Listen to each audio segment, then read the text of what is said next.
Promoter Eddie Hearn tells Deontay Wilder to fuck off for asking for 60-40 should he beat Tyson Fury and was to face Anthony Joshua. Stay tuned. Coming. Boring. Oh yeah, I want 60. Mate, fuck off, mate. You ain't earned $3 million. Fuck's sake. I mean, a row of beans over here. You could walk up any city, any high street, any town in the world and ask anyone who Deontay Wilder is. No one's got a fucking clue. He ain't even going to do 300 buys on pay-per-view. On Showtime. You want 60-40, idiot. Fucking don't waste our time. Don't use Joshua's name to try and gain profile and publicity. Fucking waste of time. Wasting my life. Wasting. What about all the talks you're having? Oh, because maybe he's just saying it, I don't know. But if that's what he really thinks, please don't waste my fucking time. I'm really fucking busy. You know? So... fucking just... I'm busy. I'm busy. No time for time wasters. Give me someone that wants to fight. Joshua. Not talk about it to try and raise their profile.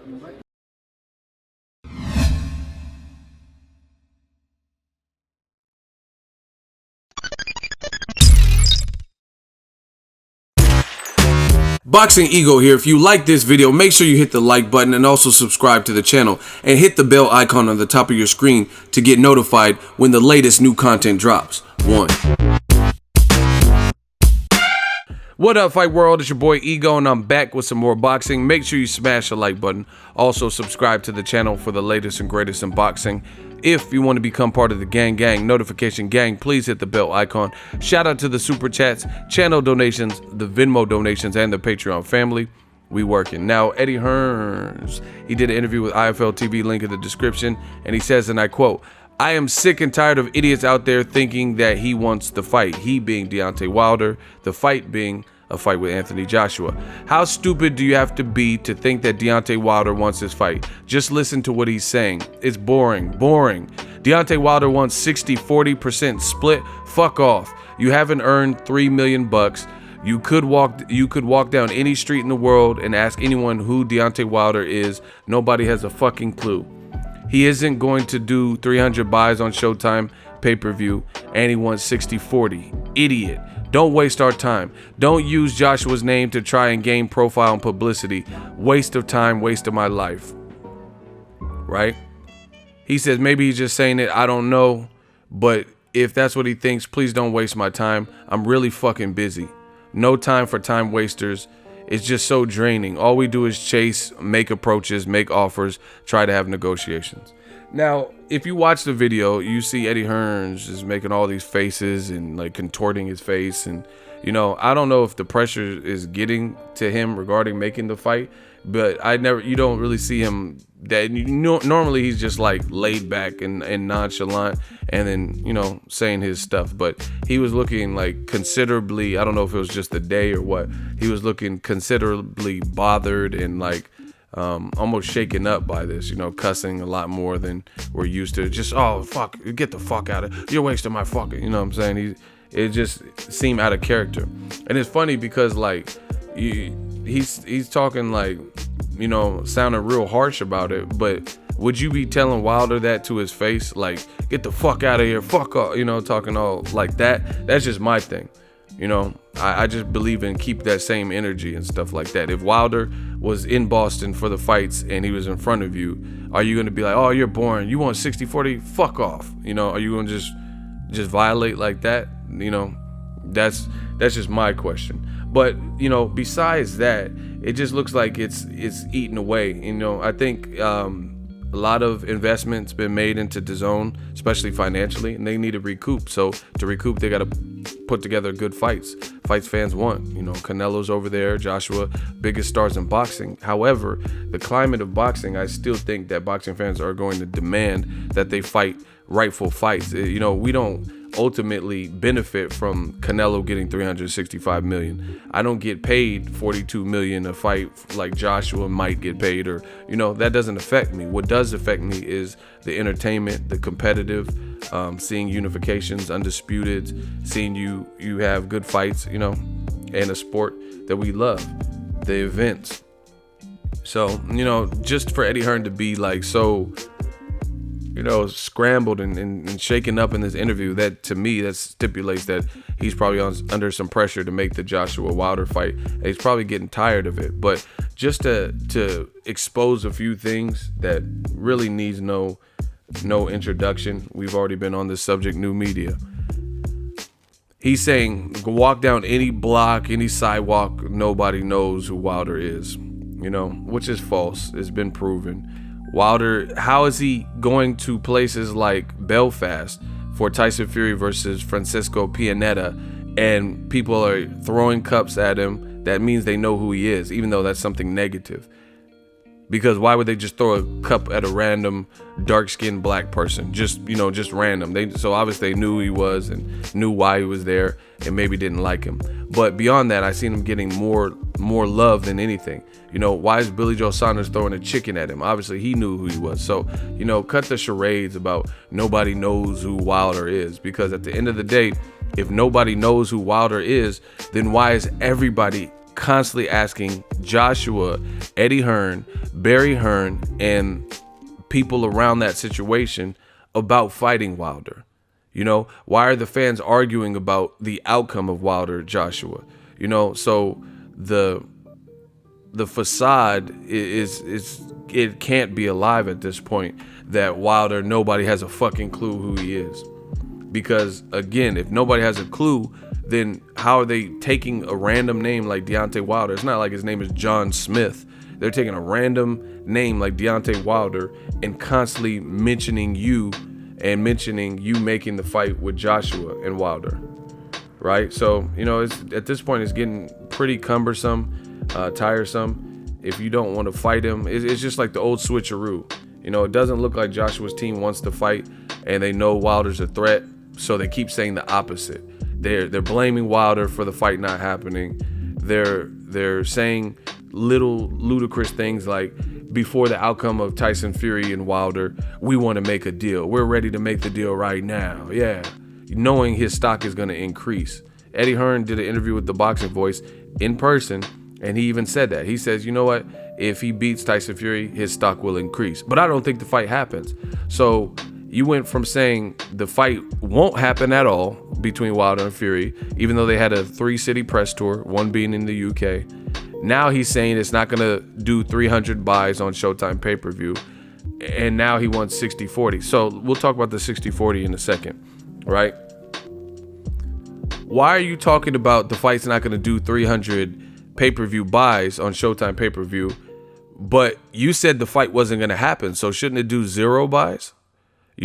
So if you were dead wrong with the fight even happening, then how are we to understand and how are we going to tell you that your estimate is right? And I hope and pray that fans, shell up and save, I know it's around the holidays, but save the money and pay for this fight.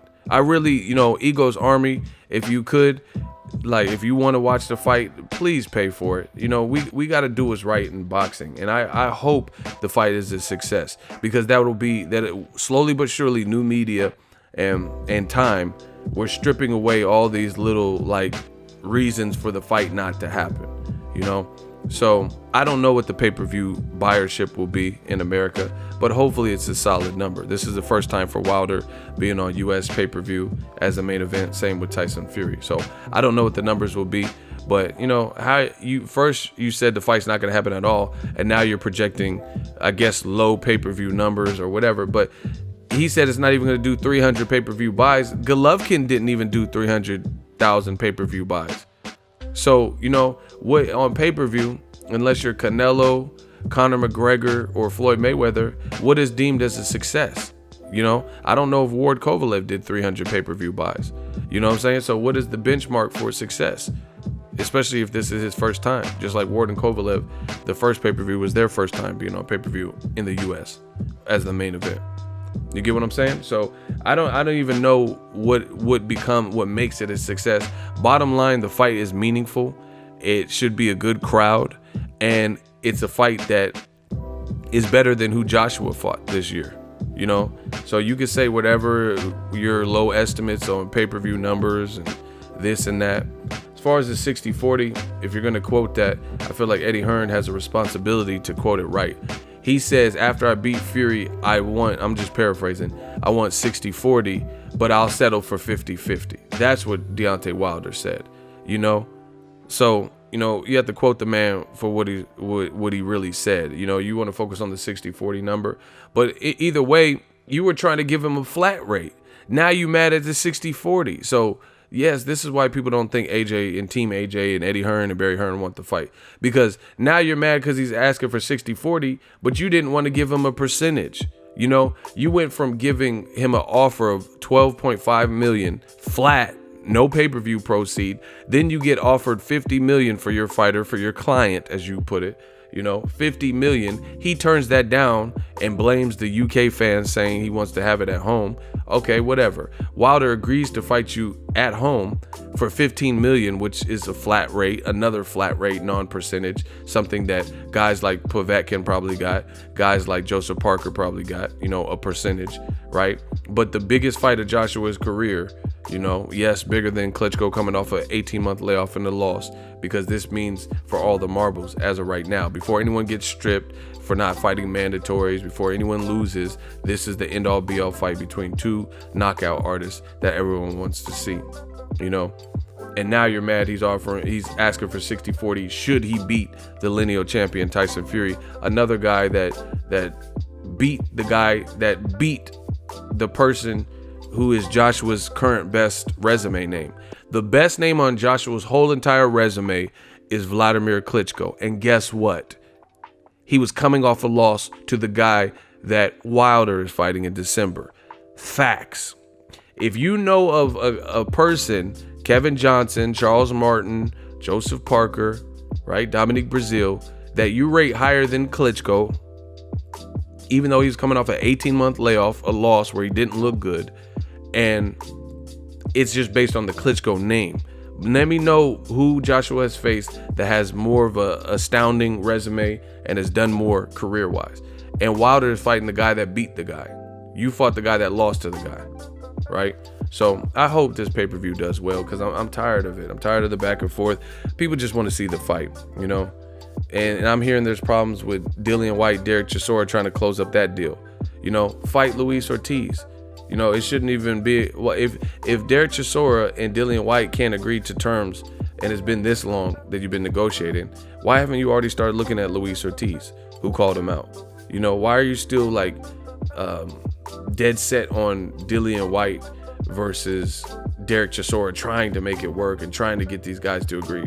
Why even spend this much time? It's not like a mandatory, like Dillian White, some sanctioning body is telling Dillian White he must rematch. So, you know, this is looking like the Matchroom way. They want to plot it out how they want to plot it out, you know, but at some point you're going to have to start listening to fans, especially with the new venture like DAZN. There's a lot of money tied in that app, and you're going to have to give the fight fans what they want, you know. But Eddie Hearn seems pretty annoyed, to say the least, about this.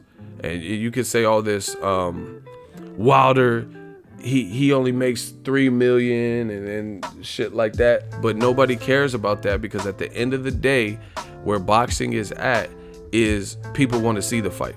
So I don't care if Wilder made, you know, $150 and a Western bacon cheeseburger from Carl's Jr. That has nothing to do with me as a fight fan wanting to watch Deontay Wilder versus Anthony Joshua, right? Nothing. You know, all these promoter tricks and stuff from the camps that you're used to hearing, new media is deading that. What is it? I don't care how much money, like when I think of a fight, they're not like, this is not Sonic the Hedgehog when they punch each other, rings and coins and shit are flying out. So I don't care how much is in Wilder's bank account. Don't care how much is in Joshua or Eddie Hearn's bank account. I care how much is in my bank account. You know, that's what really matters. So I've never watched a fight and be like, and been more elated at how much a guy was making rather than the matchup. The best fights that I wanted to see is because I wanted to see the match. I wanted to see Danny Garcia versus Lucas Matisse. To this day, right now, I don't even remember how much either of them got for that fight. You know why? Because I don't care. Even though I was reporting on boxing, I simply do not care how much Danny Garcia got for that fight or Lucas Matisse. I wanted to see a clear-cut winner, which we got. and I wanted to see the matchup because those are the two best guys at 140. If Wilder beats Tyson Fury, he is the best guy at the division along with Joshua. End of story. So all these smoke screens about, oh, Wilder's only made this and that, you know, which is probably false because Wilder probably made more than what was listed for, you know, just endorsements or just whatever, you know. He's also made money suing Povetkin for being on Meldonium and getting the fight canceled. Povetkin's team had to pay out some money. So, you know, that's beside the point. I don't really care about, like I said, I'm not trying to make this about money and stuff. But so at the end of the day, like all these Eddie Hearn promoter tricks and stuff, they're tired, you know. DAZN, it's a new streaming app. That's great, all that. But people still want to see compelling matchups. And where it's at in boxing, you know, we don't really have any superstars. You know, Manny Pacquiao in his prime, Floyd Mayweather in his prime, they were known worldwide. Floyd Mayweather could be in Russia. You know, Pacquiao could be in Dubai or, you know, back at home in the Philippines or in America, and people knew who he was. No one knows Anthony Joshua in America like that. So while Eddie Hearn is promoting this smear campaign for Wilder, you know, Wilder's at least been on the UK side, and they received him well. When Anthony Joshua came to America, they called him Anthony Johnson, and nobody knew who he was. You know what I'm saying? So, you know, while Eddie Hearn's like talking smack, his own fighter hasn't been branded to be a crossover. So as far as I'm concerned, it's all going to depend on the matchups. And it's like you could play dumb if you want. And I noticed that Eddie Hearn likes to use a lot of insults like, oh, if you believe this, then you're stupid. You know, he tried to make it like so I'm going to use that same type of talking point. And you could play dumb if you want, but the fact is this. Boxing's at a point where people have different options to watch it legally or illegally. You know, streaming is a thing. You know, you have linear networks and stuff. So at the end of the day, some of it's going to be dependent on, since there's multiple ways to get it, you know, there's going to be dependent on the matchup, right? And if you put Canelo with Liam Smith, it's going to do lesser numbers than if you put Canelo with Triple G. If you put Triple G with Lemieux, it's going to do lesser numbers than if you put Triple G in there with Canelo, right? So it's really about the matchup. Pacquiao wasn't doing phenomenal numbers with Brandon Rios and Chris Algieri or Jesse Vargas. But him and Mayweather paired together, the proper dance partner, broke all records. So, you know, as far as Eddie Hearn, he's reaching because he's like, oh, Wilder hasn't sold 3 million or he hasn't made 3 million and he hasn't done these numbers and that numbers. Nobody really even knows Joshua's true numbers because it's not like it's like put out there for the public to see receipts. But beyond that it's about the dance partner. And we know the most desired heavyweight fight, you know, outside of Wilder Fury is Wilder AJ, especially if he gets past Fury and looks good in doing so. You get what I'm saying? So at the end of the day, you know, let's not play dumb to the fact that it is about the matchup. It is about the dance partner. You know, like I said, Triple G he would never clear, he never cleared 400,000 pay-per-views, 500,000. But you match him with Canelo, they both did over 1 million, you know, just over 1 million, 1.4 million, 1.2 million, 1 million, something like that, right? So let's not kid ourselves. Joshua's not known in America. Wilder is known in America. You know, Joshua's big in the UK. Wilder, you know, maybe at best is moderately known in America or well known in the UK. I don't know, you know, but you match them together, it's going to do numbers, you know, so you got to figure it out. And Eddie Hearn's been a promoter long enough. You know what we're required to make the fight. You know, you're talking about, oh, we keep sending them offers and we're sick of time wasters. You're the one wasting people's time because offering a flat rate for a super fight that you said you think could be bigger than Mike Tyson versus Lennox Lewis, you're wasting everyone's time because you know they're not going to accept that. You know, you didn't even expect them to come back with the $50 million offer or the 15 mil to accept that. But you didn't take it straight away, so they said cancel that. We were only taking that to press you. And we called your bluff, and the world's seen it. And then now we got to start from scratch in terms of that. Now they're trying to negotiate when Wilder's in camp, you know, has media days coming up. It's stupid, you know. So a lot of Joshua's career is going to be dependent on this fight, you know, or the winner of Wilder Fury. People aren't going to forget this. You could fight all the Dillian Whites and Gerald Miller, but you're never going to be able to run from the fact that you should have fought Wilder. You know, especially if he wins, there's going to be no excuse. So hopefully Wilder Fury does great numbers. I hope it. I'm going to do everything I can to promote the fight so it does well. You know, because we gotta give back to boxing and support what's right. Make sure you smash the like button as always. Hate, comment, and subscribe. Till next video is Ego signing off. So if you enjoyed this video and want more content like this on the channel, you can show your appreciation by going to the PayPal donate button or the YouTube support button. And you can donate any amount that you feel is equivalent to the value of this video. Much more to come. Thank you guys for your support. Boxingego, the future of boxing.